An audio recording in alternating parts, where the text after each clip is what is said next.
A graça e a paz do nosso Senhor e Salvador Jesus Cristo sejam com todos.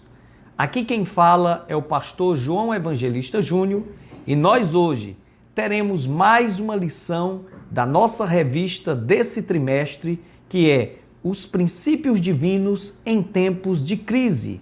Revista essa que foi escrita pelo pastor Eurico Bergsten, o missionário Eurico Bergsten, e nós teremos hoje essa lição com um tema bem interessante para todos. Lição esta do dia 19 de julho de 2020. Então, o tema da nossa lição de hoje é O Despertamento Renova o Altar. O texto áureo da nossa lição é o seguinte: Então, Elias disse a todo o povo: Chegai-vos a mim. E todo o povo se chegou a ele e reparou o altar do Senhor que estava quebrado. 1 Reis, capítulo 18, versículo 30. A verdade prática da nossa lição é a seguinte: Satanás jamais derrotará o crente cujo altar é constantemente renovado pelo Espírito. E o texto da nossa lição, a leitura bíblica em classe, se encontra em Esdras, capítulo 3, versículo 2 até o versículo 5 e o do versículo 10 até o versículo 13, que diz o seguinte: E levantou-se Jesua, filho de Josadaque, e seus irmãos, os sacerdotes, e Zorobabel, filho de Sealtiel,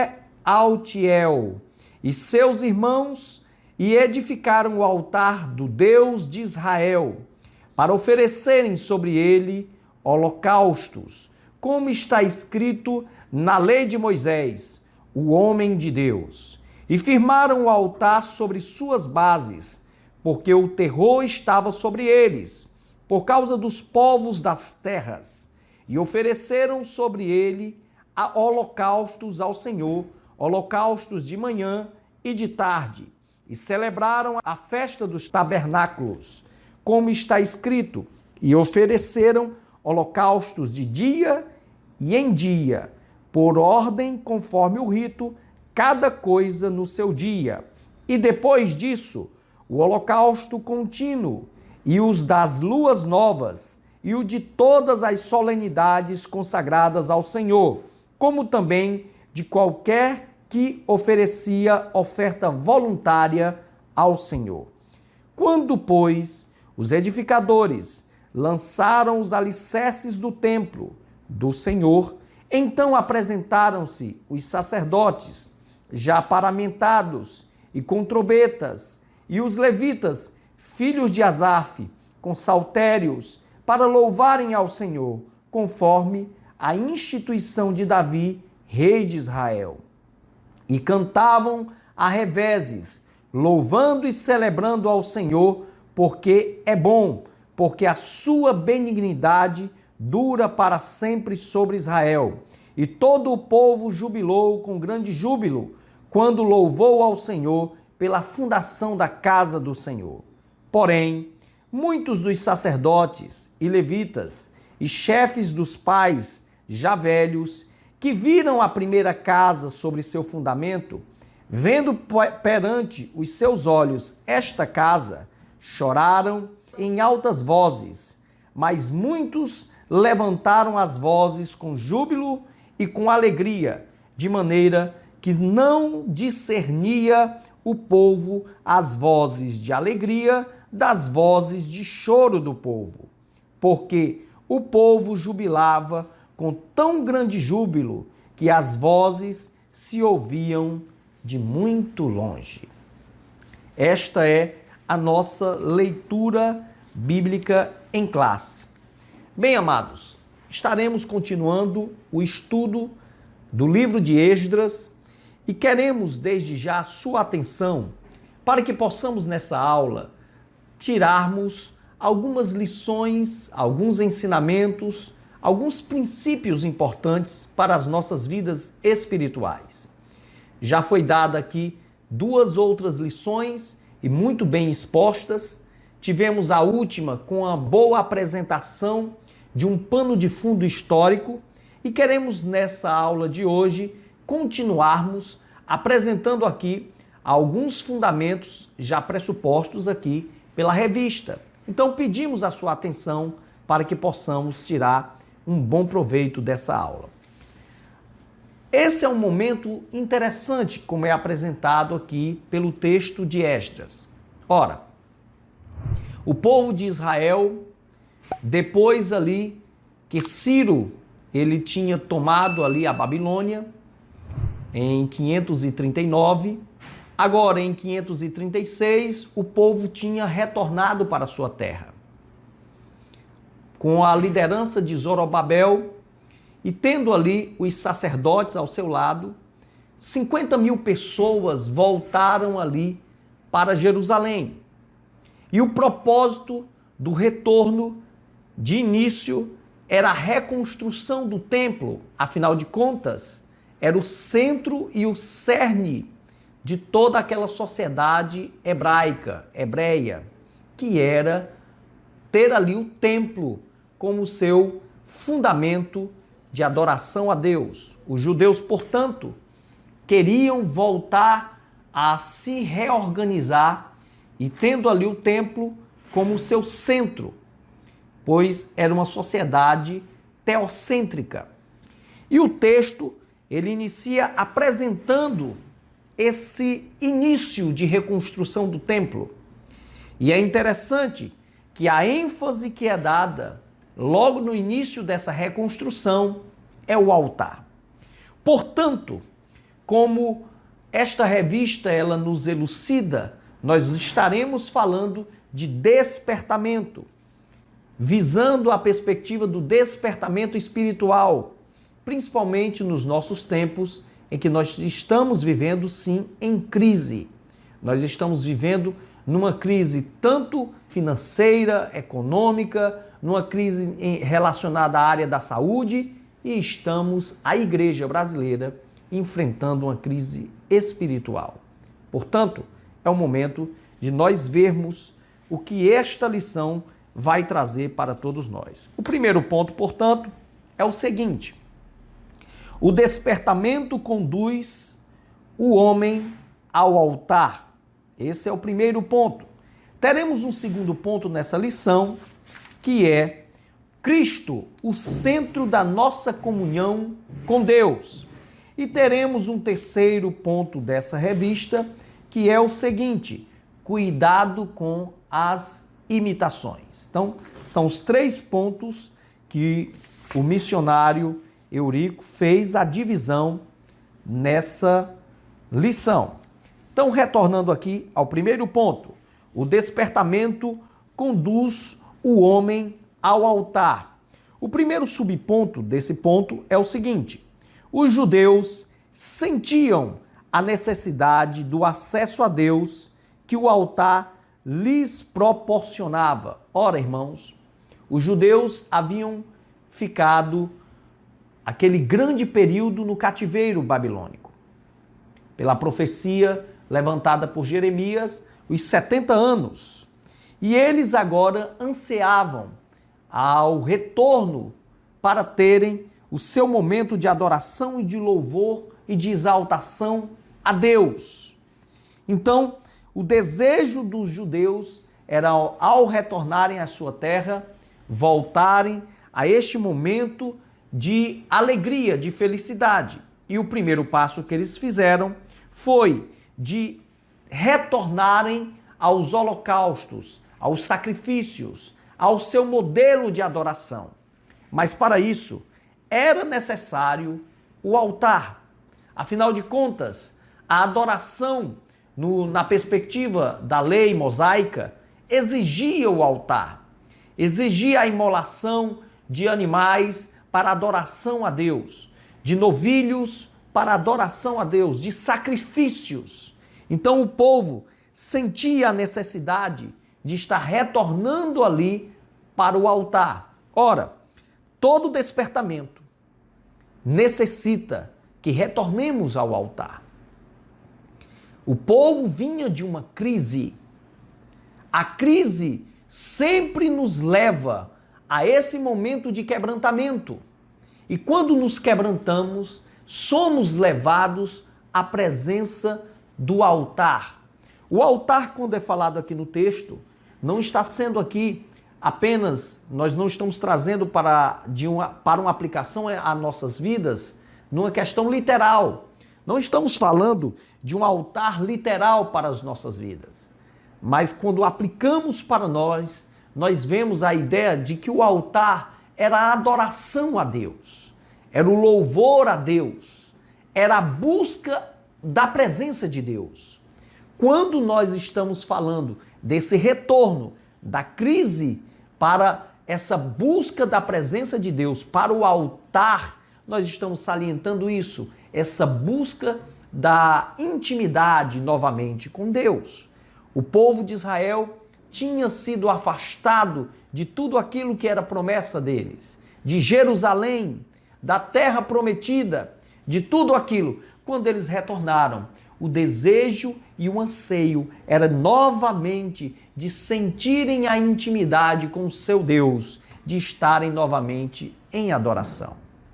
Portanto, nessa aplicação, é necessário que entendamos que para as nossas vidas espirituais, para que elas tenham o devido crescimento, para que elas tenham a devida intimidade com Deus, se houve uma crise espiritual, é necessário que retornemos ao altar. E o autor da lição, ele é feliz quando ele já no segundo subponto, ele apresenta isso, esse retorno ao altar, essa reconstrução do altar, essa reparação do altar, falando dessa intimidade, dessa comunhão com Deus. E ele vai trazer alguns exemplos. No subponto 2, ele vai falar o seguinte: todos os despertamentos genuínos começam com a restauração do altar. Como nós falamos, o altar fala dessa intimidade com Deus, da adoração a Deus. E para que haja um devido despertamento espiritual, sempre foi necessário a restauração do altar. O primeiro exemplo que é dado aqui pelo autor da lição é o seguinte: no tempo do profeta Elias, nos dias do rei Acabe. Ora, irmãos, quem não sabe da história do confronto de Elias com os profetas de Baal e de Azera, você com certeza sabe muito bem dessa história. E para que Elias pudesse pedir a Deus fogo do céu, para que pudesse Elias pedir a intervenção direta de Deus, ele primeiro teve de restaurar o altar. Ele teve primeiro, para que houvesse aquele holocausto, que viria o fogo do alto, ele primeiro teve que restaurar o altar. Essa restauração do altar fala de recomeço, fala de voltar atrás, fala-se de tentar voltar às bases, ao que você sabe que é verdadeiro, que é correto. E aproveitando aqui o ensejo, até mesmo para de forma devocional chamar a sua atenção, amados, é necessário que recomecemos, que retornemos aos primórdios, aos princípios, aos nossos valores básicos da nossa fé. Não adianta a sofisticação dos nossos templos, não adianta a sofisticação dos nossos cultos e rituais, não adiantam o conhecimento e a intelectualidade, se não houver a prática, a devoção, a entrega para com tudo isso, o sacrifício vivo, santo e agradável a Deus, que é o verdadeiro culto que Paulo fala. Eu e você temos que entender que é necessário que retornemos. E é interessante que um texto que é muito utilizado até por todos quando se fala de retorno é o texto tirado lá de Apocalipse, quando se fala da igreja de Éfeso. A ideia de um retorno a princípios, a um retorno a valores. E é aqui que nós queremos chamar a atenção, para que o fogo do céu caísse e o povo saísse gritando: só o Senhor é Deus. Foi necessário primeiro que fosse restaurado o altar. Então, na sua vida, Se você quer ver você sendo novamente um canal de bênçãos para outras pessoas, sendo novamente um espelho da glória de Deus para outras vidas, os seus atos e atitudes sendo exemplares para outras pessoas, é necessário começar pelo centro da sua adoração, pelo cerne da sua vida, pelo seu coração, pela prioridade. É hora de você colocar Deus em primeiro lugar. É hora de colocar Deus como centro da sua vida. É hora de restaurar o seu altar. É hora de se jogar aos pés do Senhor e pedir a misericórdia e a graça dele para a sua vida. É interessante essa aula, porque quando nós já saímos dos primórdios e da perspectiva histórica e entramos no texto e no que o autor da lição quer nos levar, entramos numa verdadeira pregação. E é isso que eu quero levar você agora a refletir. Como está a sua vida diante de Deus? É hora de fazermos como Elias fez, restaurarmos o altar. Um outro exemplo que é dado pelo autor, nessa questão de despertamento genuíno, ele dá o exemplo aqui do piedoso rei Ezequias, quando ele assume o trono, e ele, já no seu primeiro ano, ele faz com que a casa do Senhor, o templo, fosse novamente separado para adoração a Deus. Há uma purificação. E ele faz questão que tudo que havia de errado fosse tirado. E o povo novamente voltasse a sacrificar e a adorar a Deus, a santificar o altar. Interessante. O primeiro caso fala de reparação. O segundo caso fala novamente de retorno à santificação. Santificação, quando nós falamos de aplicação prática, não é meramente eu estar voltando a rituais religiosos. Não adianta estar dentro de templos.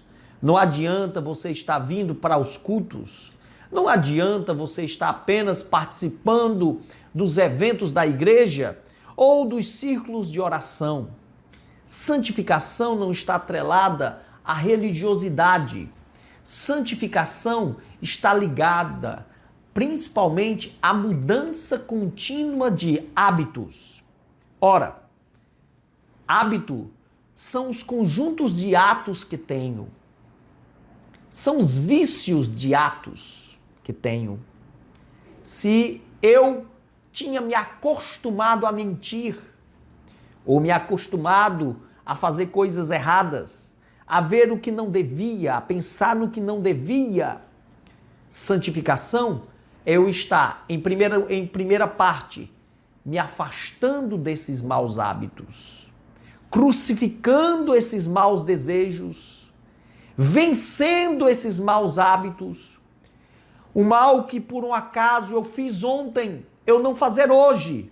E o mal que por um acaso eu fizer hoje, não repeti-lo amanhã. Isso é santificação. Mas vai mais além. Santificação não é apenas deixar de fazer o mal. Santificação é eu buscar fazer o bem que eu não faço. E esse é o lado positivo da santificação. É você buscar fazer o que você ainda não fez para Deus. Santificar o templo, santificar o altar, que é isso que o texto está ensinando aqui para nós. Pegando o exemplo lá do rei Ezequias, é você purificar sua casa espiritual, sua mente, seu coração, seus atos, e agora fazer atos e atitudes e viver agora um novo hábito de vida. É isso, é fazer o bem que você não fazia. Se você não amava de forma concreta e prática, é hora de fazer. Se você era birrento e dizia, eu não vou perdoar, é hora de perdoar.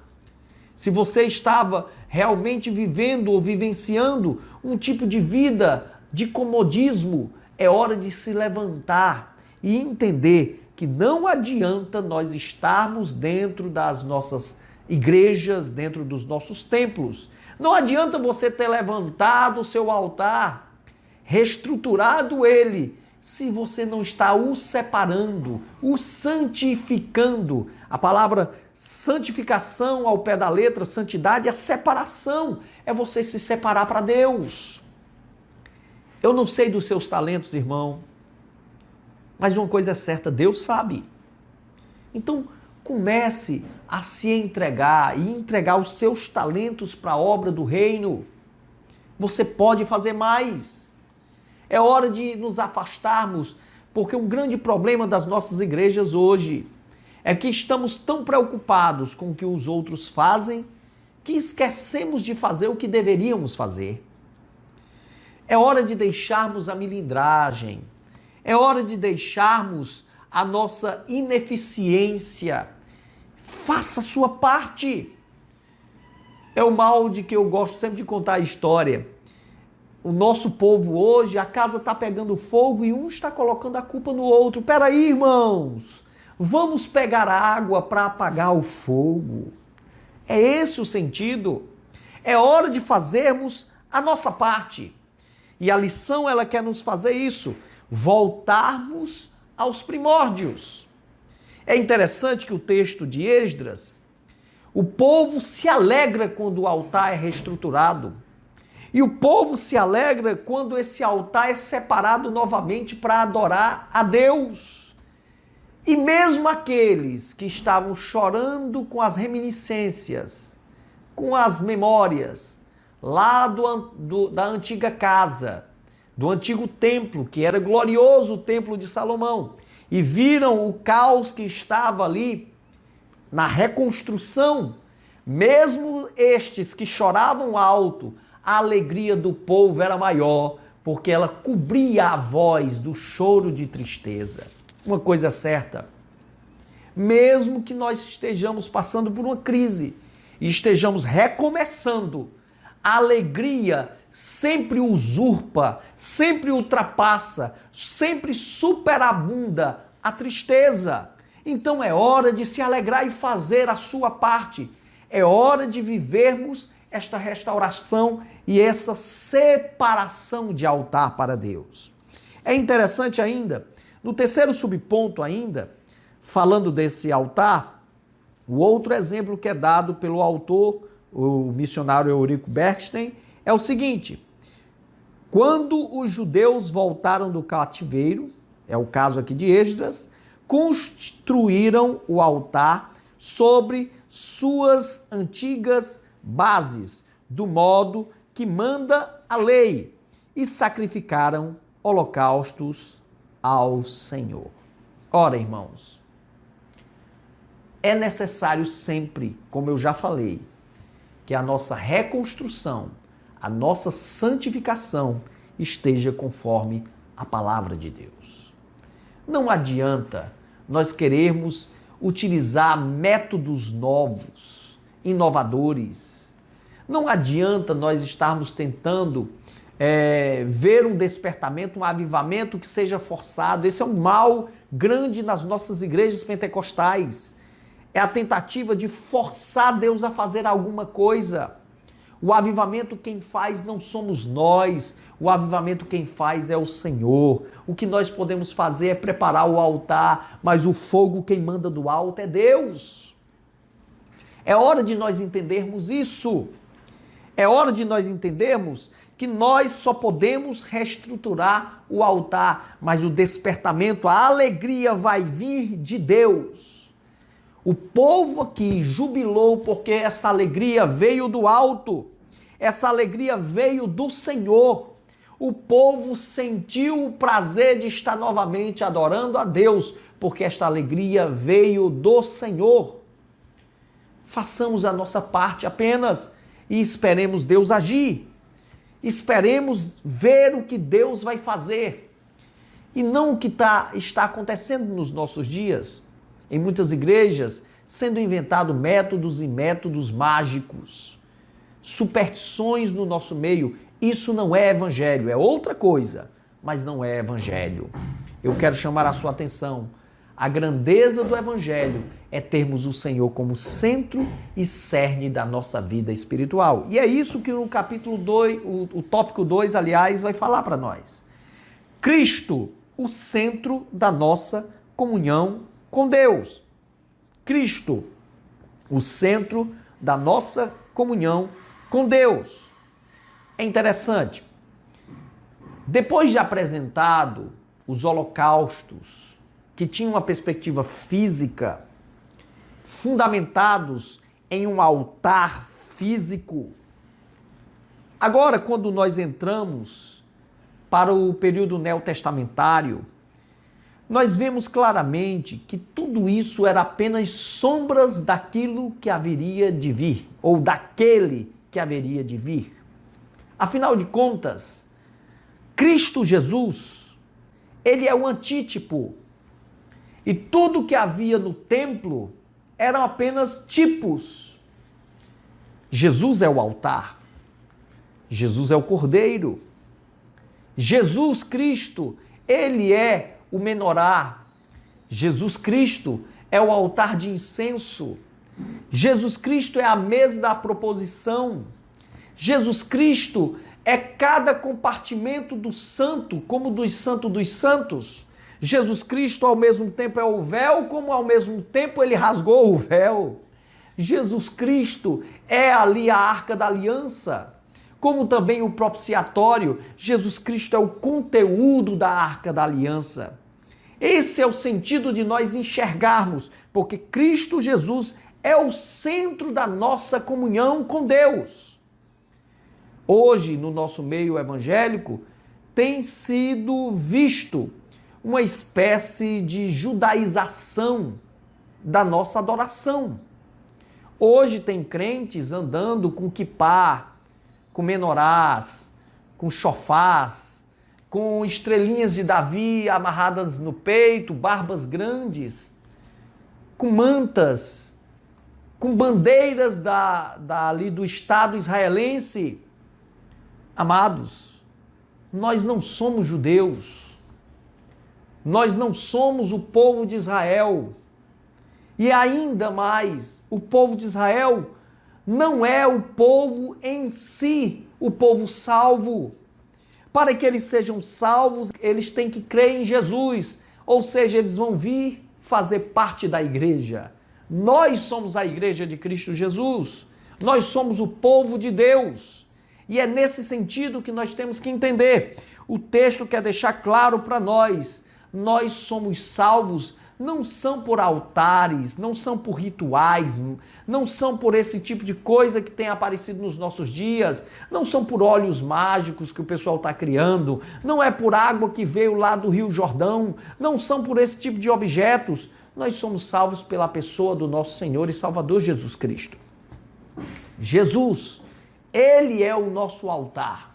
Jesus é o nosso holocausto. E a cruz é esse altar de forma visível, notória, e que ela tem um poder místico e sobrenatural. Ora, é na cruz que nós somos salvos. O primeiro subtópico vai falar sobre isso. Toda a Trindade atuou ativamente na morte expiatória de Cristo, porque o maior de todos os sacrifícios e o único verdadeiro que expia pecados foi efetuado na cruz do Calvário. Foi o Senhor Jesus que pagou o preço da nossa salvação lá na cruz. Foi Ele que derramou o seu sangue. Ele é a propiciação dos nossos pecados, como diz lá em 1 João capítulo 2, verso 2, que é falado disso, não só dos nossos, mas do mundo inteiro. O apóstolo Paulo fala dessa propiciação lá no capítulo 3, versículo 24 e 25 de Romanos, propiciação e redenção. Nós somos salvos por Cristo Jesus. Então, é pela obra dele. Foi consumada na cruz a nossa salvação. E o autor, nesse primeiro subponto, ele faz questão de enfatizar a Trindade, na questão da perspectiva econômica da Trindade. Ora, o Pai Celestial, nessa perspectiva, na distinção das funções da Trindade na economia da salvação. Quando eu falo economia, é o plano, é o planejamento, é a administração de toda a salvação, de todo o plano redentor. Então, dentro dessa perspectiva econômica, nós vemos realmente uma preponderância de uma das pessoas da Trindade em funções distintas. Por exemplo, o Pai Celestial, o autor faz questão de enfatizar. Ele planejou a obra redentora, como também foi ele que enviou o seu Filho. Ele entregou o seu Filho por nós. Mas jamais o Pai tinha deixado Jesus sozinho na cruz. Na verdade, o Pai estava em Cristo reconciliando consigo mesmo o mundo. 2 Coríntios, lá no capítulo 5, verso 19 até o verso 21, fala sobre isso. Deus estava ali. E todo o plano redentor partiu, sim, de forma econômica da mente de Deus, do Pai. Claro que toda a Trindade estava junta, mas há uma preponderância da pessoa do Pai. O item B fala da pessoa do Filho, o Senhor Jesus. Foi ele que se fez carne. Claro que o Pai e o Espírito Santo estavam unidos, é uma só Trindade com o Filho. Ambos estavam unidos, mas foi o corpo do Filho que foi imolado na cruz do Calvário. Há a preponderância da pessoa do Filho. O Filho estava ali derramando o seu sangue para que eu e você pudéssemos ser salvos. Houve ali a manifestação na cruz do verdadeiro sacrifício, que é o sacrifício expiatório, porque é na cruz que ali houve, sim, tanto o perdão dos nossos pecados, como também a justificação. Nós fomos justificados, houve a vicariedade, a substituição na cruz. O Filho nos substituiu, a nossa maldição caiu sobre Jesus e a sua justiça nos foi imputada e creditada. Essa é a grandeza da cruz. E quando nós olhamos o Cordeiro de Deus sendo imolado, ele ali não é apenas o Cordeiro que era imolado no altar, mas ele é o bode de Azazel também. A nossa maldição caiu sobre Jesus. E ele levou a nossa maldição sobre si, ele levou a nossa condenação sobre si. Por isso, nenhuma condenação há para os que estão em Cristo Jesus. O texto quer nos deixar claro quando ele compara o altar com a pessoa de Jesus, a pessoa da obra vicária de Cristo na cruz do Calvário. E o Espírito Santo, a pessoa do Espírito Santo. Afinal de contas, só enxergamos a cruz, só somos levados até a cruz, porque o Espírito Santo ele nos leva, como também em Cristo Jesus estava ali o Espírito Santo de Deus, a toda a Trindade ali. E é interessante que foi pelo Espírito Eterno que Jesus ofereceu a si mesmo como sacrifício ao Deus Pai. Então você vai ver isso em Hebreus 9:4, ao impulso, à direção, à manifestação do Espírito. E se você ler o texto bíblico, você vai ver, foi o Espírito Santo que levou Jesus para ser tentado no deserto. Foi o Espírito Santo que levou Jesus a Nazaré. O próprio Senhor Jesus disse que o Espírito Santo o ungiu. E a Bíblia ainda fala em João que foi uma unção sem medida.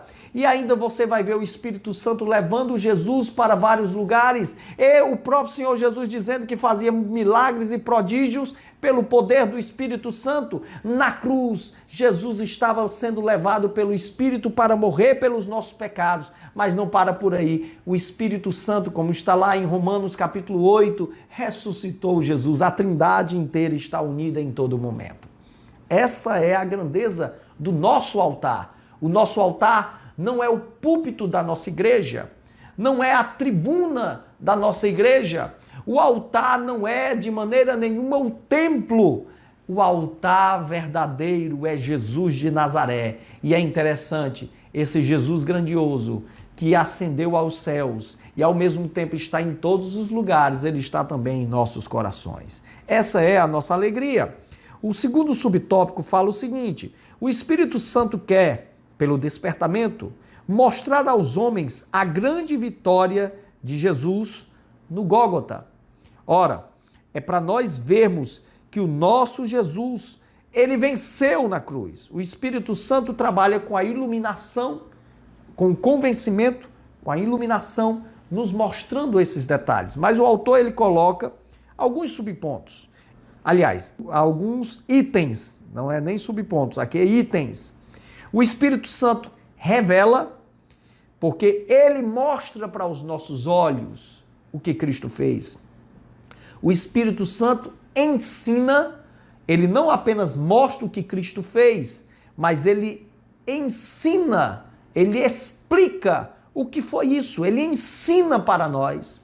E mais ainda, os pormenores, ele expõe e ele explica para as nossas vidas. Ele ensina e explica como nós devemos aplicar.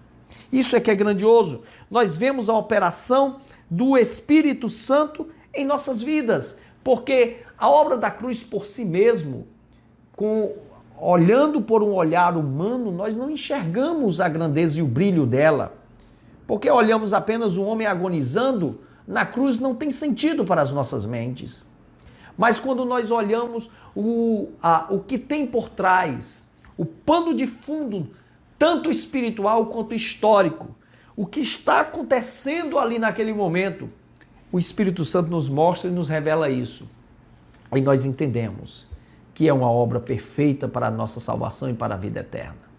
Cristo Jesus, quando ele grita lá no Calvário, está consumado. O termo grego tetelestai significa isso, está conquistado, está vencido, está derrotado. Por isso que lá em Colossenses 2,15 diz que ele despojou principados e potestades. Cristo Jesus derrotou, destronou todo principado e potestade. E agora nós estamos assentados nos lugares celestiais em Cristo Jesus. Toda a vitória foi alcançada por Cristo lá na cruz do Calvário. Nós não somos salvos pelo que fazemos, nós somos salvos pelo que ele fez. O que fazemos é resultado daquilo que ele fez. Nós só somos salvos porque Jesus venceu por nós. É isso que é grandioso. Em Romanos capítulo 5, lá do versículo 2 e versículo 3, fala disso. Era impossível para nós pela fraqueza das nossas carnes. Era impossível, mas foi Deus que fez em Cristo Jesus. E ele se sacrificou, se fazendo pecado por todos nós, para que pudesse derrotar o pecado e nós termos a vida eterna. E por fim, nesse último item do segundo subtópico aqui desse segundo tópico, o último item, o item D, fala que o Espírito Santo penetra todas as coisas. Ora, irmãos, como é um altar de adoração, a cruz é o altar da nossa salvação, que nós agora em Cristo somos unidos nele. E é interessante o texto de Romanos 6 que fala sobre isso. Nós morremos com Jesus na cruz e ressuscitamos. E agora fazemos parte dele. Estamos unidos a ele. Somos vituperados com ele na cruz, mas ao mesmo tempo participantes da glória dele. Ressuscitamos com Jesus. Somos participantes. E aí o Espírito Santo, que penetra todas as coisas, ele faz com que nós vejamos a grandeza da obra da cruz, para que nos arrependamos, para que sejamos constrangidos, para que sejamos quebrantados, porque essa é a essência do Evangelho, o arrependimento. O arrependimento é a essência prática do Evangelho. Deus quer que deixemos o nosso pecado e nos voltemos para ele. Despertamento, avivamento, não é barulho. Avivamento sempre nasce de arrependimento. É manifesto, aliás, de arrependimento. Nasce de Deus e é manifesto em nós no arrependimento. O povo de Israel, todas as vezes que eles viveram um avivamento, houve um quebrantamento. O dia de Pentecostes iniciou apenas aqueles 120, recebendo a ação carismática do Espírito Santo, o batismo com o Espírito Santo. Mas o que aconteceu? 3.000 se arrependeram e foram batizados, porque esta é a manifestação do avivamento. O avivamento genuíno está entrelaçado com o arrependimento, porque o Espírito Santo penetra todas as coisas. É isso que o texto quer deixar claro para nós. E para nós encerrarmos, o autor nos traz uma advertência, que tenhamos cuidados com as imitações. E novamente leva-nos ao que eu já inicialmente falei. Esses movimentos avivalistas, que tem óleo mágico, que tem unção do sono, que pessoas que andam derrubando as outras. Para que isso? Serve para o quê? Panos mágicos, agora é feijão. Eu lhe pergunto, tudo isso serve para quê? Isso não é avivamento. Isso é imitação. E olha, a Bíblia mostra claramente dos filhos de Arão que chegaram trazendo fogo estranho para o altar. E eles foram duramente penalizados por Deus. Quem não está realmente trazendo adoração genuína para Deus, para o altar de Deus, para a congregação, essa pessoa não está sendo um vaso de Deus, ela está sendo um vaso do diabo. Isso é duro de falar, mas é verdade. Temos visto movimentos no nosso meio que são totalmente fora dos princípios cristãos. Temos visto dia após dia movimentos e movimentos que são contrários ao cerne do cristianismo. Irmãos, nós que somos pentecostais, gostamos de sentir a presença de Deus, de nos alegrar, de nos emocionar, mas nós cremos no batismo com o Espírito Santo e nos dons espirituais para que vidas sejam salvas. Deus está nos revestindo de poder, esse é o princípio pentecostal. É a chuva seródia que nós cremos, que nós estamos sendo revestidos com essa carga de poder para levarmos a salvação para vidas, para levarmos a pregação do Evangelho para mais longe. Deus está nos capacitando para isso e não é para movimentos estranhos que estão aparecendo por aí. Os dons espirituais é para o crescimento e o amadurecimento da igreja. É para que a igreja seja exortada, consolada e edificada, e não para movimentos estranhos que estão aparecendo. Deus não gosta de bagunça. Deus gosta de ordem e decência. E é isso que eu quero chamar a atenção. Muitos movimentos estranhos estão aparecendo.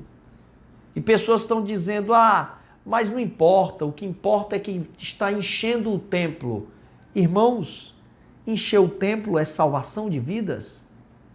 Pragmatismo barato? Ou é necessário realmente que nós entendamos que muito melhor é pregarmos o evangelho genuíno? Por isso, é necessário um despertamento em nossos dias.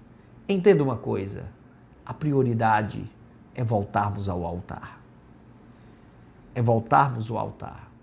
É voltarmos à comunhão. É colocarmos Deus no centro. É colocarmos a cruz em nossos centros dos nossos corações.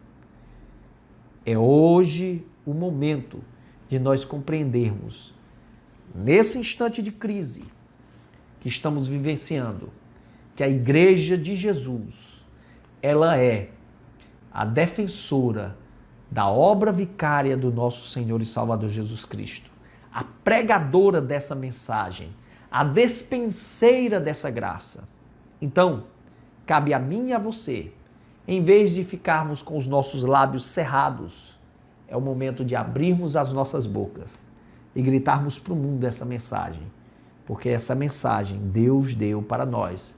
Os anjos ambicionaram essa obra, mas ela não foi dada para anjos. Ela foi dada para mim e para você. Paremos de estar tentando imitar outras coisas. Aí, movimentos aí, até de hipnose que está acontecendo em nossas igrejas. Nós não precisamos disso. É muito melhor quando nós pregamos o Evangelho e nós vemos pessoas que antes estavam totalmente perdidas em seus desejos, pecados e intenções más e deixam tudo para seguir Jesus. Não precisou de bagunça, não precisou de barulho, não precisou de tantos movimentos, só precisou o Espírito Santo agir nesta vida. Então, façamos a nossa parte. É hora de pregarmos a palavra de Deus e vivermos chegando perto de Deus e sentindo a graça dele por estarmos diante do altar. E repito novamente a frase do apóstolo Paulo: rogo-vos, pois, irmãos, pelas compaixões de Deus, que apresenteis os vossos corpos como sacrifício vivo, santo e agradável a Deus, que é o vosso culto racional. Que Deus em Cristo vos abençoe.